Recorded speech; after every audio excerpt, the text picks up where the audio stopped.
কবরস্থ করতে পারবে না, মাটিতে পুঁতে দিতে পারবে না। ওয়াদাল বানাত, এই জীবন্ত কবরস্থ করা, মাটিতে পুঁতে দেওয়া, এটা চিরকালের জন্য হারাম করা হলো।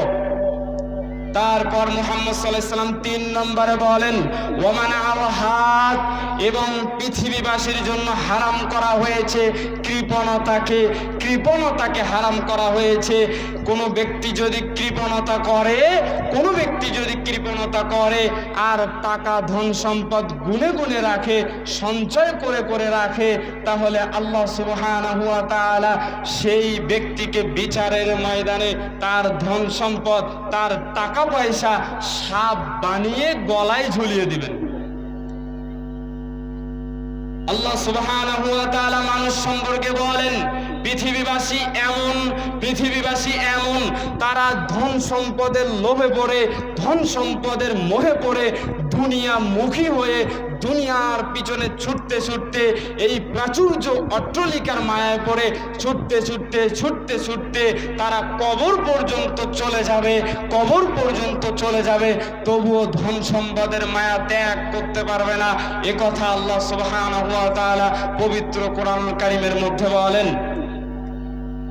এজন্য এখানে মুহাম্মদ সাল্লাল্লাহু আলাইহি ওয়াসাল্লাম, এই বুখারী মুসলিমের হাদিসের মধ্যে মুহাম্মদ সাল্লাল্লাহু আলাইহি ওয়াসাল্লাম এই 3টি জিনিসকে হারাম করেছেন।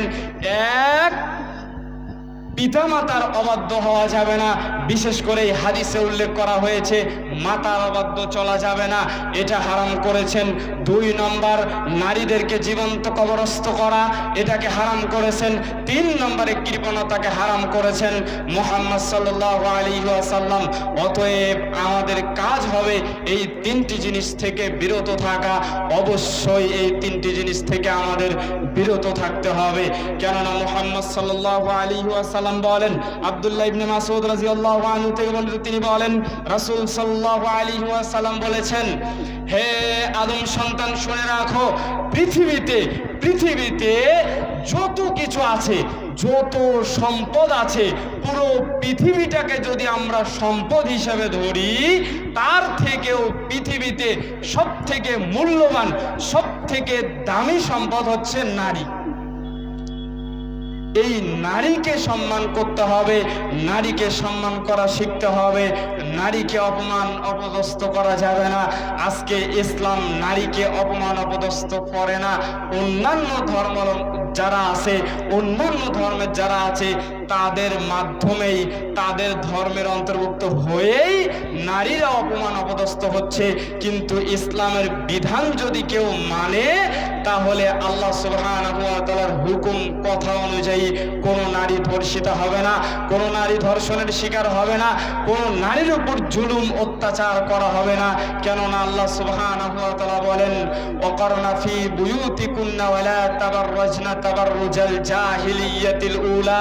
আল্লাহ সুবহানাহু ওয়া তাআলা বিধান দিয়েই দিলেন যে একজন নারী কিভাবে বাহিরে বের হবে, একজন নারী কিভাবে বাহিরে চলাফেরা করবে, পর্দা পশিদা করে নাকি এমনি ঘোরাফেরা করবে, এ কথা আল্লাহ সুবহানাহু ওয়া তাআলা বলে দিয়েছেন।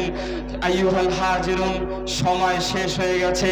আজকের এই সংক্ষিপ্ত সময়ে আমি আপনাদের সামনে যে বিষয়টা নিয়ে আলোকপাত করলাম, সেটা হচ্ছে ইসলামে নারীর মর্যাদা।